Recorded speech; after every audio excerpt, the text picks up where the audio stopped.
Well, everybody, welcome to the Evolution Security Podcast. We are excited to be back on here for a great show and a great guest. Eric, I have to say, our guest here is someone that we often quote, often reference, and point people to his blog. And I think every time we mention him, we say, man, we've got to get him on the show. Yep. Well, we finally did, and we are honored to have Claude Werner on, who is also very well known as the tactical professor. It's an honor to have you on, Claude. Thank you so much for coming on. How are you doing tonight? Living the dream, born to be alive. Nice. Amazing, amazing. Well, I'm going to go ahead and give a little bit of information on you so we can jump in here and start talking about some fun topics that you have a lot of knowledge on. But I just want to mention the breadth of your experience, which is one thing. You were an intelligence officer, you were the mechanized infantry company commander, you were a special forces A team commander, and to us shooters, you were chief instructor of the amazing Rogers Shooting School. And I'll tell you one more thing that kind of piques my interest, being an accountant for a day job, is the fact that you were the national director of real estate research for one of the big four accounting firms in the world, Deloitte and Touche. Now that one kind of floored me. That's a lot of different experiences there, or jobs, and that's just to name a few. So we're excited to pick your brain tonight, Claude. Glad to be here. Well, Claude, I think we kind of talked a little bit off the recording here, and I was personally in the support side when I was a soldier. I've been out for about 16 years, but I currently work still as a civilian, and my wife and I love this Fort Bragg area. So I know that you had a little time out here. But, some of my best friends in this area are all 18 series guys. I'm one of the coaches at my jiu-jitsu gym in the mornings, and half the guys that show up are all in one of your old MOSs. So I've got a soft spot in my heart for a lot of those guys. So good deal. So with that said, Claude, one of the things that you, I believe, have pioneered, and let's just put it this way, in a better thought process towards the things that can possibly go wrong as not only just a firearms owner, but also specifically somebody that carries for self-protection. And you've coined a word, excuse me, goodness gracious, coined a phrase, negative outcomes. And I think it's a brilliant way of placing a mental cue on how important it is that, hey, we got to think more nuanced when it comes to carrying a firearm and how we do everything around carrying any type of weapon.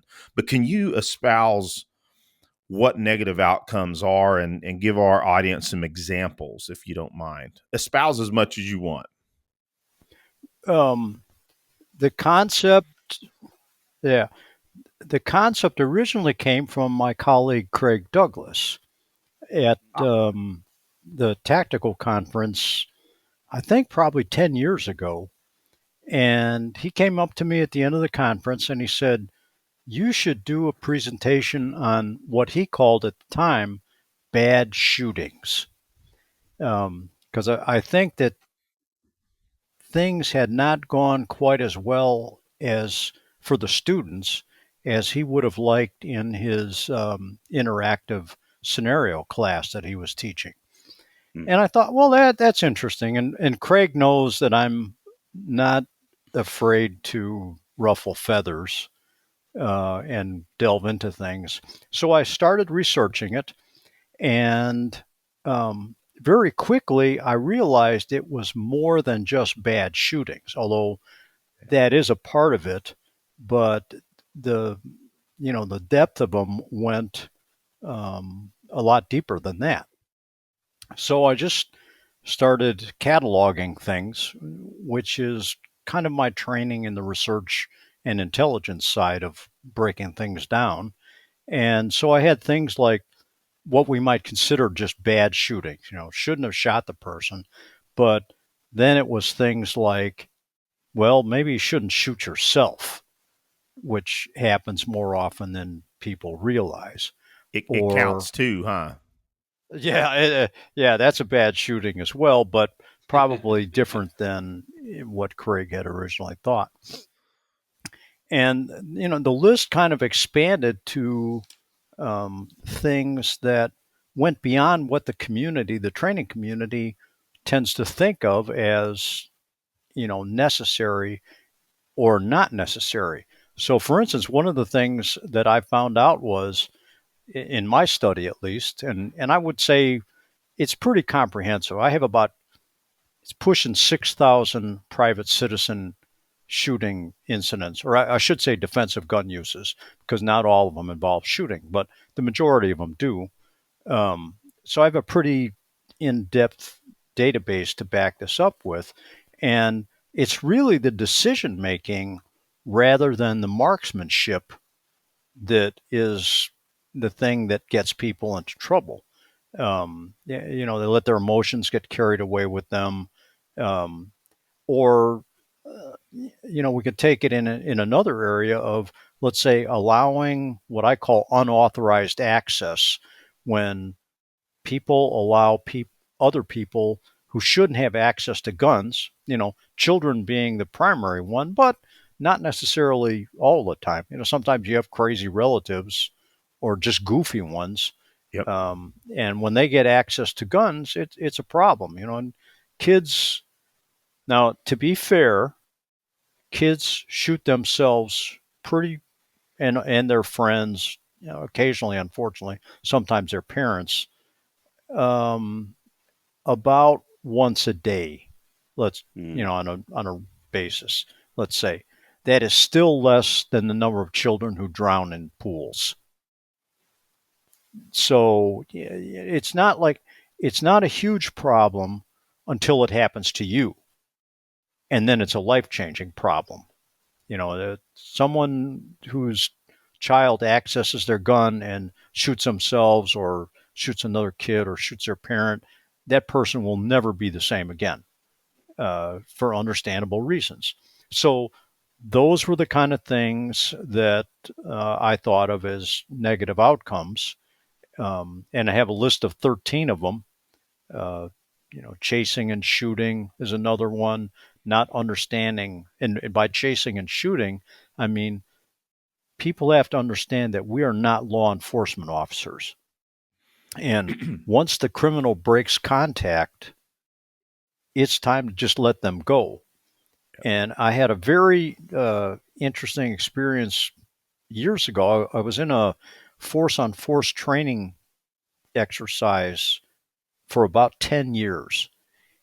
And one of the things that we noticed after a while was that even after the role player who was playing, not necessarily a robber, but a panhandler or something like that, even after that role player would try to break contact with the person would remain attached to him and follow them. And then we'd say, "Why did you follow Eric?" And the person who was attending the class, they'd say, "Well, I didn't do that." "Okay, here's the video because we recorded all of them." And they'd go, "I wouldn't have believed it if I hadn't seen it." And so and I'm not a psychologist, probably the late William April could comment better on it than me, to say, what's this weird little bonding that takes place between an attacker and a defender? And I don't understand it. I just acknowledge that it's there. So that's another one of the negative outcomes, which unfortunately legally can be a big problem. If you chase somebody out of your store or out of your home, or shoot at them as they're leaving, and your bullets hit somebody else's property, well, that's an issue. I can specifically point to one incident in my book where a man had to spend a couple of years in prison in Wisconsin because two guys assaulted him in his house, and he did everything right up until the point they left, and then they chased him out the door and started shooting him as they were running, shooting at them as they were running down the road, and his bullets hit someone's car and another building, and the police didn't take very kindly to that, and the judge sent him to prison for a couple of years for it. So really what I was trying to do was make people understand that just like any other major device, if you want to call it that, a car, you know, negative outcomes with cars. How many people get injured in car wrecks every year? And so we, think about that. Well, maybe I should put my seatbelt on, things like that. And guns are the same way, and any weapon, that there are parameters that we can use them in and parameters we can't, and things that we have to think about for them in using them responsibly. So that's what negative outcomes was all about. Well, Claude, if I can just say, I guess there is a part of me that I do remember Craig mentioning that phrase at one point. And so I'm surprised that I hadn't spoke with him much further about that. Of course, Aaron can attest. We're dear friends with Craig. We've hosted him multiple times for his courses, and so yeah, I'm surprised I did not recall that. But I also can understand where what is it at TACCON, he calls it his experiential lab or something of that sort, or Yep. a really Right, salient way. experiential learning lab. There we go. Yeah, I could see that particular lab facilitating that discussion between you two. That's kind of cool. Yeah, and another point I was going to make, Claude, is that I definitely read your blog a lot, and I definitely owe you a solid. I need to pick that book up, so I'm going to do that. Pretty much right after we get done with this, because I mean, of course, I've been reading a lot of the negative outcomes on your blog, and also what is it you call it, the good, the bad, the ugly, is kind of like a take on that, correct, or similar? Correct. Okay. I had that idea late last year that I wanted to do it on my Patreon page, and just balance the three of sometimes people defend themselves very well and they handle everything right, and the outcome is as positive as can be for a criminal encounter. And so those are the good ones. And then in some cases, people just do all the wrong things and it turns out bad. Or, one of the ones that I managed to get pretty regularly is people shooting themselves. Well, I consider that bad. Yeah. And then sometimes, fortunately, not that quite as often as the other two, but there are incidents that occur that just have ugly aspects to them.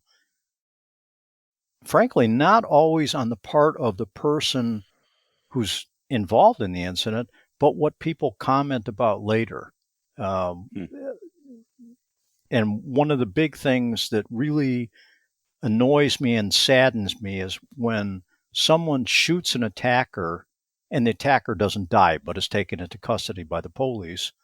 And people will say, should have had better aim, Aw. meaning to kill them. Or in some cases, they'll just say flat out, too bad he didn't kill him. Then it would have saved the taxpayers the cost of the trial and imprisoning the dude. And those are very annoying to me Yeah. because Oh yeah. people who say that sort of thing don't understand the cost of killing. And that's why I wrote that blog post about the cost of killing, because no one kills someone else in American society without repercussions to their own psyche. It's just Oh the yeah. way it is. That unless a person is a psychopath or a sociopath, which fortunately, that percentage of people who own guns is very, very, or among people who own guns, very, very small. Most gun owners are good people, just want to protect themselves and protect their families. And they're not interested in killing anyone.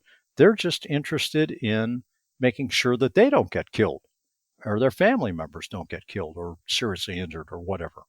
And so for someone to, and especially Yahoo is the worst, where people just get on there and they'll say that very regularly, too bad he didn't kill him. And to me, that's ugly. Those are people who don't understand that that's just not the right way to think about that. If you have to kill someone to live, then, you do what you got to do. But if you can stop the action, even without firing a shot, so much the better. And so those are Absolutely. the ugly ones. And so, those, I wanted to have a column that, or a blog post monthly that contrasted those three things. What, what happened that was good? Okay, this is something we can look at and say good and maybe even learn a lesson from.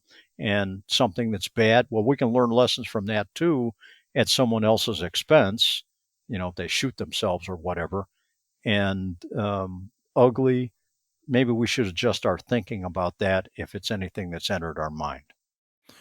Well, and Claude, and I'll add to that too. I mean, you brought up the late great William April. He spoke all the time on how important it was to read news articles and actually visualize you being in that situation, and especially if Mm-hmm. a poor decision was made, making a better decision, and again, developing that mental map, and especially if it was a good outcome, that's another good mental map. So I'm sure that you agree with that as well. Oh, absolutely. William and I talked very regularly about the subject, and I miss the man so much. He We all do, contributed. He yeah. he was really one of a kind. For the rest of us, there are a lot of good trainers around who Mhm. focus on either tactics or the mechanics of shooting or whatever. But there was just no one like William who focused on the mental side of it, especially the mental side of the person who was the defender. And his passing was a tremendous loss to the community. Very, very impactful. I mean, and it happened pretty fast. I Yeah. know I know when Craig and all the collective guys, Cecil, all the guys went down to see Paul Sharp, Larry Lindeman. They all went down to see him, and what was a little bit surprising, of course, William, he wasn't letting it out in the open, and we Mm-hmm. saw them get together, and man, it was like a week later or 2 weeks Yeah. later, and man, it hit everybody like, man, what the heck happened? Yeah, his contribution to the community. Luckily, his work is still there for us to learn from and for future individuals to learn from. But yeah, he'll never be replaced. Yeah, I had the pleasure of taking that amazing class, the Establishing Dominance Paradigm class with Tom Givens, Craig Douglas, and Dr. April.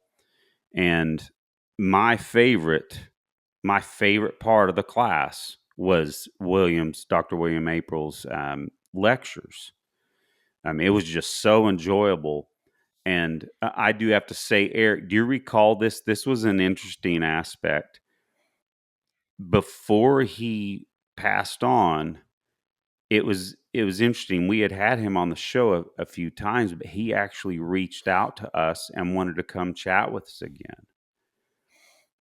And we kind of feel like afterwards we thought, you know what, he might have been trying to get a little bit more info out there because he knew it was impending. And that made us even the more kind of sad about it. But yeah, a gem of a person. And when Tom Givens was yelling at me, William would be encouraging me on the side. So thank God for William in that class. William had a great saying that he said to me one time. He goes, "Be kind to yourself and be your own best friend." And I keep that in mind regularly. And that's something that goes along with when a person does have to defend themselves and it all comes out right, they have to keep that in their own mind that they did the right thing. Whatever the outcome was, they did what they had to do, even if it was distasteful. Because sometimes people really take it to heart that they have hurt people, someone else. Even if the person needed to be hurt, it hurts them to hurt someone else. And to people like that, I would, repeat William's saying, be kind to yourself and forgive yourself for what you had to do. Man, that's well put. I don't think, well, because you were close to him, I would say we were acquaintances. I had not heard of him saying that. That's awesome. And definitely a good finer point on what he contributed for certain. And now, honestly, it's hard to move on from William, to be honest. Um, as far as decision making, right? I feel like there's starting to be a little bit of a trend in the firearms community. We know we have the application of firearms training, teaching folks the fundamentals, learn to draw from a holster, putting shots on target accurately with some speed, so on and so forth. And then we have classes like Craig's, ECQC. We got Cecil's, Cliff Byerly's, where the simunitions come into play, where that also has decision making. But also, Aaron and I have talked for some time about trying to bridge more of that gap, either through in which, our Force on Force class is, we intend for it to be a lighter version, right? Not that we're here talking about our class, but the point that I'm making is your social space gunfighting class, from my understanding of reading the description, it's that area that's not necessarily in between, but that complements courses on decision making, but also adds another layer of decision making. Am I right on that? Can you talk about that class? Tell us what that's about. And frankly, I'm Well, just going what to I tell you about wanted it. to do with Go ahead. what I wanted to do with the class was um, build a class around, if you will, a series of median self-defense or personal protection incidents, Hmm. and have the scenarios drive the class and have the drills support the scenarios rather than just having drills of mechanics. And frankly, the mechanics involved in my class are not really that difficult. I mean, I would run it up and down of what the standards were. In some cases they had to hit a 4-inch circle, and in other cases all they had to do was hit an 11 by 17 sheet of paper. But one of the things that I put in was, and my colleague Brian Hill put this very well, and I never really thought about it, that every round you fire is a decision.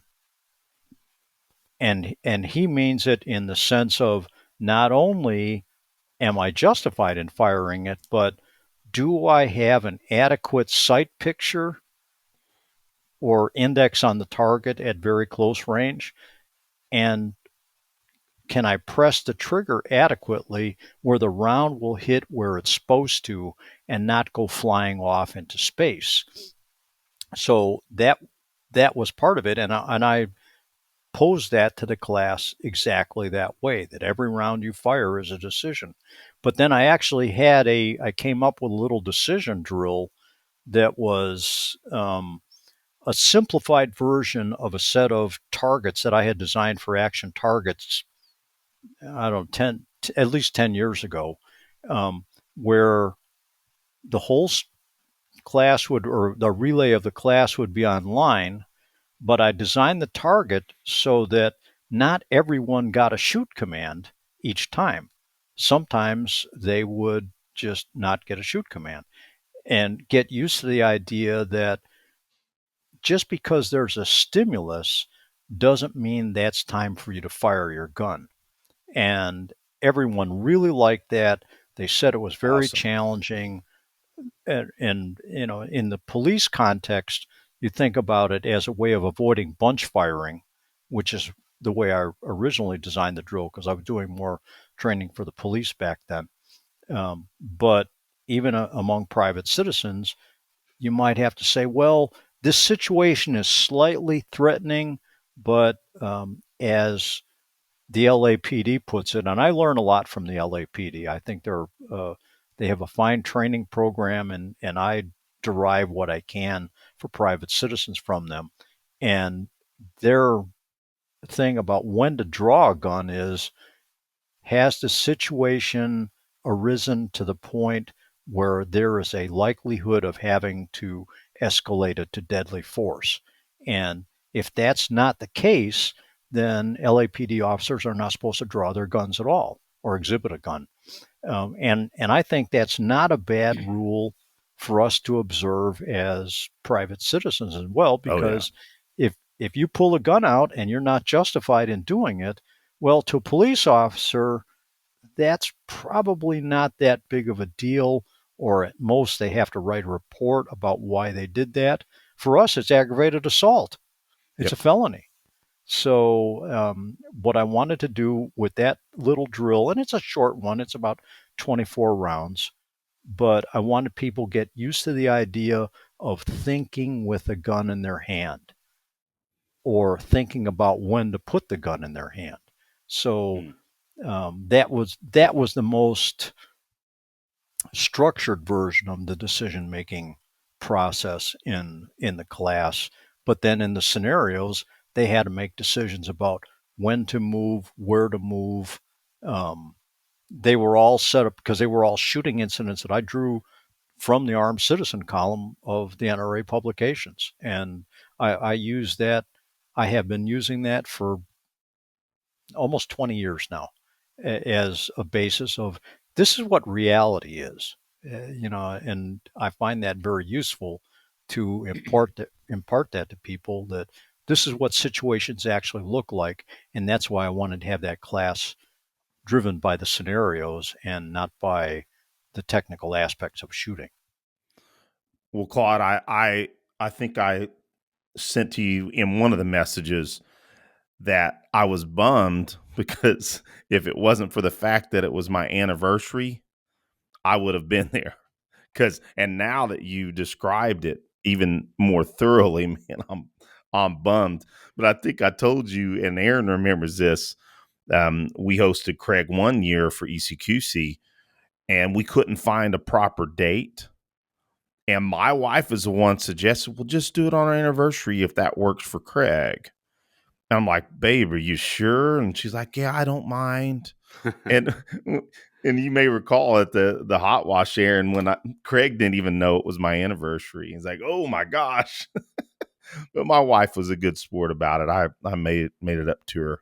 The next weekend we had a big date. So, but yeah, I would have been Hey, there, Claude. I have one thing to say about that. Hold on to that woman.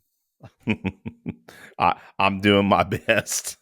Yeah, she's awesome and completely supportive of everything that I do in this path for certain. So it wasn't like at the very beginning when we were newly married before the Army, she didn't understand a lot of it. But yeah, that's pretty nice. It didn't mean to get off on that tangent, but I thought I'd mention that. Still, do you have any ideas when you might do it again, Claude? Well, this is what I can. I thought of this as a prototype class, meaning it's been cooking in my mind and building up literally for 25 years. I used to run when I was a match director in the early days of IDPA, and twice a year I would have matches that I called the Armed Citizen Match, where all the stages were drawn from armed citizen incidents. And anyone could come and you could bring any gun and you didn't have to have a holster. And I used to have ladies show up with Ruger Standard Autos and they would just do a table start instead of drawing from a holster. And the only rule exception to the IDPA rules that I had at the time was that if it was a 22, it was either -0 or -5. Yeah, and and that match, those matches, everybody told me they really liked how they went, and people learned a lot from them. So this idea has been cooking ever since then, 1999. So I wanted to test it out and first of all see how it went because I like to have a class in which the administration of it by me works for me and the students. And then I wanted to see, well, what do people think of it? And so it's on both ends, I would have to say this worked out really well. It was kind of low round count, only 200 rounds. And so probably next year, I'll be taking that on the road as I can find sponsors for it. So I hope to be able to take that 4 to 6 times a year away from the Atlanta area. So we'll see what happens, and I'll let you know. Well, and Aaron, also we keep talking about our birthday weekend together. I was originally doing some classes out at the range that I belong to. That's just 15 minutes from me, and then the board came out and said, "Nah, we're not going to do classes here." And then I got a text from the main range officer saying, "Hey, are you still doing classes?" I said, "Well, you told me we couldn't do them," and he's like, "Nah, that's been worked out. So I'm going to start doing classes there again." And maybe I can just have you out here, I'd if like you're that. willing to come out. So we can talk on that for certain. Another excuse Okay. for me to drive 1,200 miles to hang out with you, Eric. Yep, a damn good excuse. Two weeks ago, Claude, I drove 32 hours to go hang out with my twin brother on our birthday. Wow. That was maybe a little too much. That was a little too much of a drive. The first time, 16 hours straight. I split it up Wow. the rest of the time. But no, Yeah. truthfully, yeah, a good excuse to go see Eric would be to go to that class. And Eric, likewise, there of course is the Great Meade Hall range here, about 2 hours from me here in Tulsa, Oklahoma. So we maybe you could teach it there too, Eric, and then you would have to come here. Absolutely. Well, cool, Claude. Just to add a finer point to that, we're extremely, enamored by those classes becoming more and more by folks out there that are our mentors. So it sounds like it's an excellent class, and I think there needs to be a lot more type of classes like that because, like you said, negative outcomes, people making poor decisions. We see it all the time in simulations where people make really bad decisions. And I won't go deeply into one that Aaron and I observed in one of the ECQCs was a person that had a lot of training, and a person was emulating that they were hitting on him, and this person thought that the guy had a weapon. I mean, in his brain, he thought he had he pulls a weapon, and it ended up being, he plugged him right in the chest, and I think ultimately that's the kind of stuff with a well-trained person that sometimes that, amount of pressure, maybe not being under that before, caused that poor decision, Yeah, So, he just had a guy trying to take him on a date, yeah. and he put him in the ground. Yeah, that was a crazy. We were all going, "What the heck?" Yeah, I Well, forget what. I had a similar experience when I was doing Force on Force as a role player, that I was playing a drunken bum laying on the ground when somebody came out of their office building And I can do a drunk pretty well. Hey, you want to try out this Bud Light? Really good. And the person just shot me. And so David Blinder, who ran the whole thing, stopped it I right know away, and he David. said, "Yeah." And so David stopped it, and he said, "Why did you shoot him?" And the guy goes, "Well, it was Claude. He had to be up to something." well, well, He no. he he had a I was. predisposition against you, Claude. That's His right. mis- That's his mistake in the which. class. I was Yeah, just saying his mistake in and the class was think as considering you as you instead of the role playing. exactly. But then that could happen to somebody who, like you say, is placed under a certain amount of pressure in real life, and they don't think about the consequences of what might happen. That this person is not necessarily a real dangerous, but it's just different.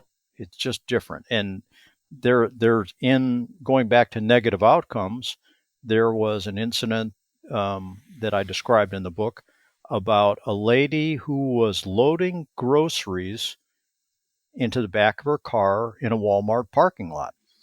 And a man came up to her, and the cameras clearly showed that he was never got closer than 10 feet to her and asked her for a light for his cigarette. And she pulls her revolver out of her purse and threatens him with it. And then, as he runs into the Walmart to get away from her, she's tracking him with her revolver and muzzles two people in another car, a woman and her child, as he goes into the Walmart. Well, he went into the Walmart, called the police. The police came and charged her with aggravated assault.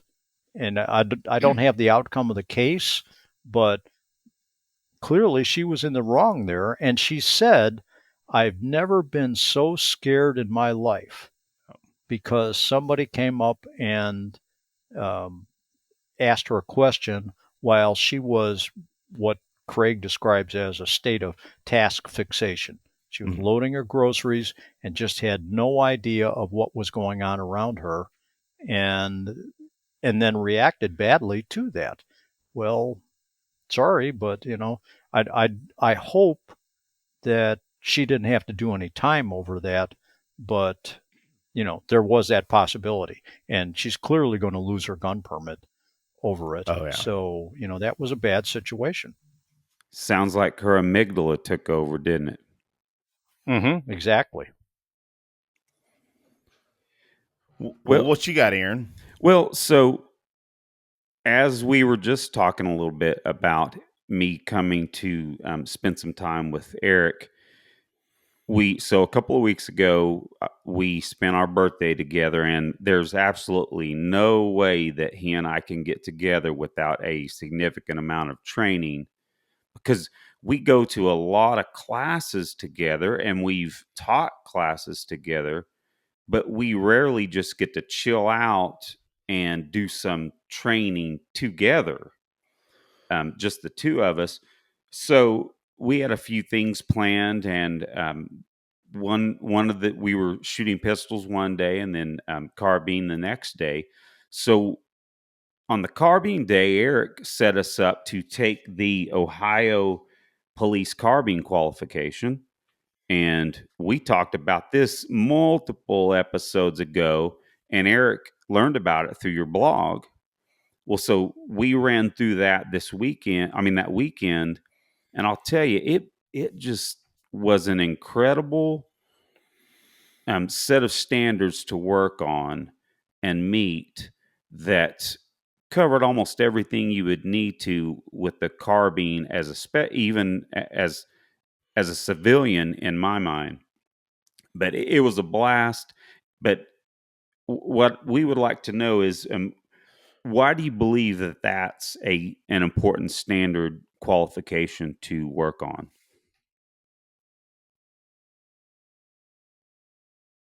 I think that there are a lot of standards like that, especially with carbines, with the M4, the AR pattern rifle. that a lot of people don't know how to practice with them. And when I started looking at um, a lot of police qualification courses, which, as Greg Ellifritz says, they're not really that difficult. But if all you've ever done is shoot off of a bench, then they are. And Mm, yet they provide you with some feeling of, well, these are the kind of mechanical standards that and tasks that you're going to have to accomplish to use that rifle effectively. And that's why I wrote that book, um, Shooting Your Black Rifle, because it was just a collection of drills. Because I hate it when I see people go to the range and they really have no plan and they just pop off a bunch of rounds and they think they're doing okay. And in fact, really, they're just turning money into noise, as the saying goes. Yeah. And if they had just a little bit of a plan, which those police quals, especially for the carbine programs, um, it gives them something to do, and then they know much better what they're doing and what they're capable of doing. I think sometimes one of the biggest values to me of running a person through a qualification course is just letting them know, well, maybe you're not quite as good as you thought you were, or in some cases, maybe you're better than you thought you were. Yeah. And so for all of us, knowing where we are is an important part of our development as shooters and practitioners, if you will. And actually, truthfully, that doesn't matter whether it's we're talking about guns or cars. I notice you both have musical instruments in the background, so those are all things that it's good to know where we are. Um, can you do the drum routine of going your own way and make it go your own way from Fleetwood Mac and make it Yeah. That's sound what good? I've watched a guy do a cover of it, and until you watch a guitarist or a drummer do it, you don't realize just how difficult that is as as a musical piece of a piece of music. Yeah, it's not an easy song. No, it's not. No, I it's can't not. say that It's I have personally played it myself, but I'm well aware of that song and the phrasing throughout. No, it's not a easy song for certain. Maybe for just for you, I think maybe I'll pull that out and give it a ring and see how I do.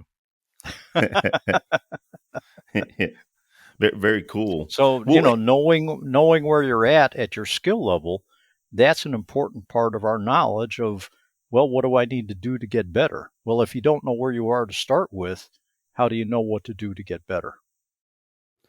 well, and Claude, I'll just add to that.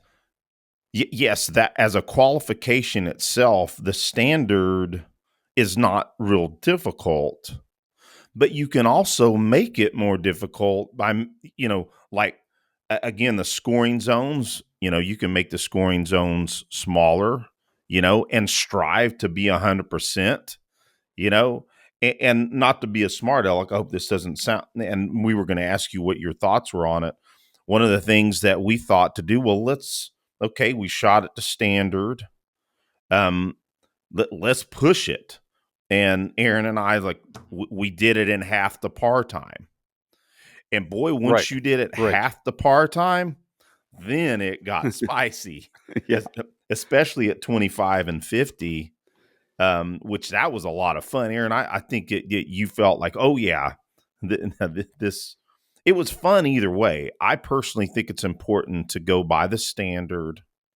And I think you mentioned in your blog, Claude, is that you've brought people up, never shot a rifle at themselves, and bring them up passing it. So, so yeah, what are your thoughts on playing around with, target size, par times? What are your thoughts on that? Well, I'm a firm believer that targets in general are too big.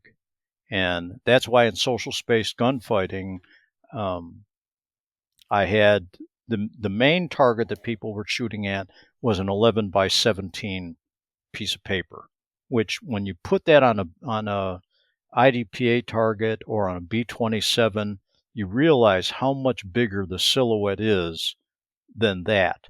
But what I did for the class at the very beginning was I held it up against me, and well, you know what? I'm an average size guy. I weigh 170 pounds, 5'10", and it's the same size as my torso. So, when you look at an IDPA target or a B-27, they're huge. And I think that just, if nothing else, learning to shoot at a smaller, it doesn't have to be a B8, but learning to shoot at a smaller target. And one of my colleagues from the intelligence community said, well, learn to shoot at a piece of paper. When you can hit it all the time, then fold it in half and then do the same thing. Yeah. And That's when awesome. you can do that all the time, then fold it into quarters and make yourself learn to do it like that. That's another way of doing it, you reduce your target size. It's actually pretty interesting if you look at the very original silhouette target, which is the B-21 that was originally designed as a Colt Police silhouette target by John Henry Fitzgerald. If you cut one of those out, and I probably should do this and take a picture of it. If you cut one of those out and put it on a B-27 or an IDPA target or a USPSA target, you start to realize just how much smaller the standard were in the old days and how we've gotten kind of complacent about making sure that now granted, America's gotten bigger as people, Yeah, but true. My admonition to the class is that if you shoot someone above the diaphragm, you're generally going to get some pretty rapid results. If you shoot them below the diaphragm, it's still can be a very deadly wound, but it's probably not going to have the same result as quickly. Well, above the diaphragm is about a sheet of paper. So that's one of the things that whenever I'm giving somebody private lessons or something like that, I tell them, well, learn to shoot at a piece of paper.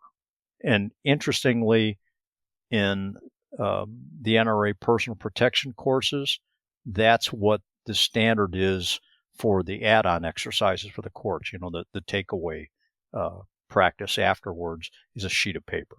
And I think that's, pretty good standard. It's interesting that you bring that up, Claude, because in the background here is one of the new range master targets. And the primary targeting area is it is almost a square, but it's a rectangle, and it's about the same size. It's slightly smaller than a piece of paper.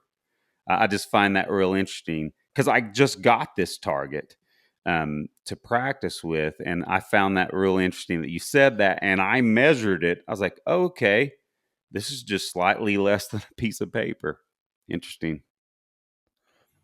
Yeah, and it's one of those things where as time goes by, Claude, I think all of us, you mentioned IDPA. Aaron and I have been in IDPA for many years. I haven't shot IDPA as much over the last few years.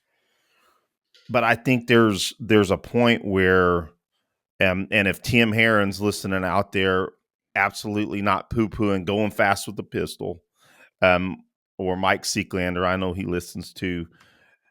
I love all that too. There is this divergence for me, as even just over the last couple of months, is I'm almost to the point where I want to get as close to 100% on smaller targets, being slowing down a little more, and getting to where I can do those types of small standards, of course, B8s or even some larger targets as well. But I am more interested in getting really good at those types of standards than I used to be about gaining the ranks in IDPA. Does that make sense? Am I crazy there? Or Oh, absolutely. And I'm pretty much the same way now. That to me, and I'm like you. I don't shoot IDPA nearly as much as I used to. But when I do, if I don't get a -0, I'm pretty unhappy with myself.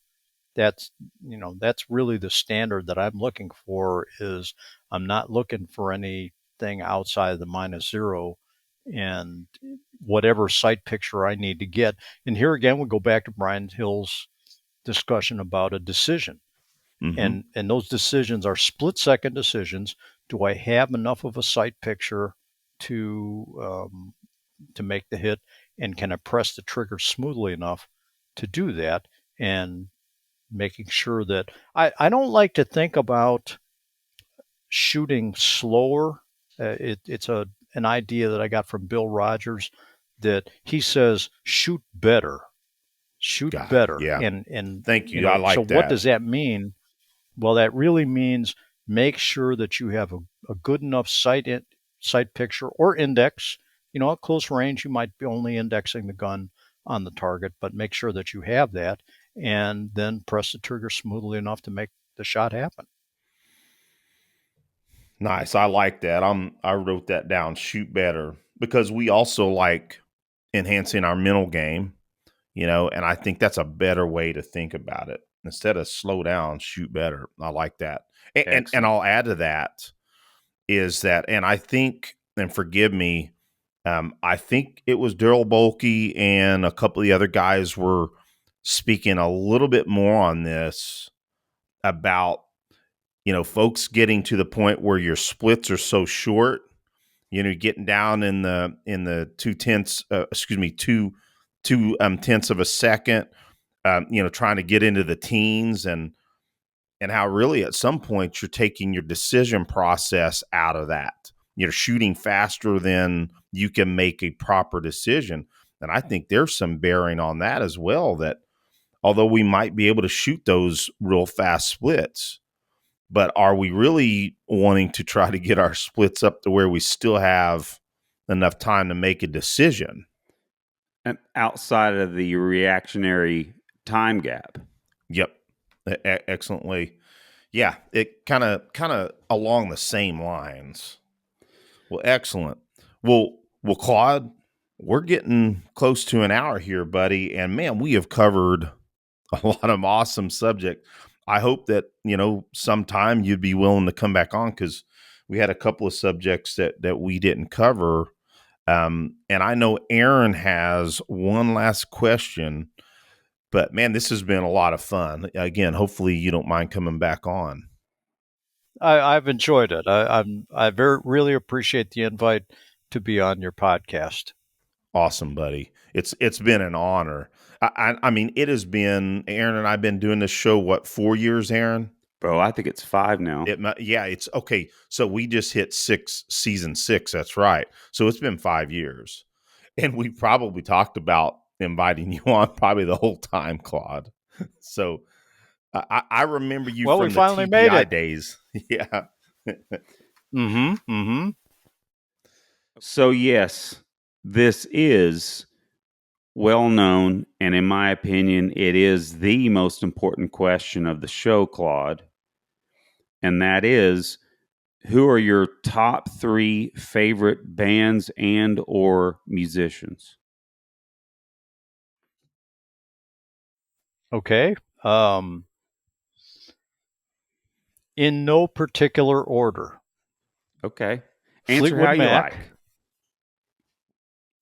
AC/DC, and Chicane. Chicane. You'll have to Chicane refresh is a my memory on trance group. Chicane. Yeah, Chicane is a trance group that was very prominent just around, as weird as it sounds to say this, the turn of the century. Oh, wow. And I listened to their music very, very regularly. The song Strong in Love, I listen to that almost every day just to keep myself balanced in the current political environment. I'm going to check that out. I think I did see you mention that on one of your Yeah, on one of I put it on. your It's on my Facebook. Facebook page. Yep, that is where I saw it. I'm going to check Excellent. that out. All great answers, all great bands, musicians. On the AC/DC topic, a lot of people would assume some rock guitar players into AC/DC and Malcolm Young for specifically. I never really got into them until recently, and I still don't listen to them much. But there may be 3 rock bands that are as iconic and as important as AC/DC. I mean, Yep. it just the Malcolm Young's Gibson. Why am I forgetting the model of guitar? I cannot believe that. I'm going to have to But slap you through the. I literally have a brain Aaron fart knows going here. everything about guitars. Okay. His Gibson SG. I am SG. so embarrassed. Oh, I I'm think we're gonna have to embarrassed. edit I'm that out, embarrassed. Eric. But yes, I don't think we should. His Gibson SG, that outfit that he has, and man, great guitar tone played through. Amazing enough, if you can see that orange amp right there, that is the exact type of amp that Malcolm Young plays through. So yeah, it's a clone of a Marshall JTM 50, and I had no idea he used those until a couple months ago, actually. But excellent. What a fun conversation. This was a delight. We we have lots of great and fun guests.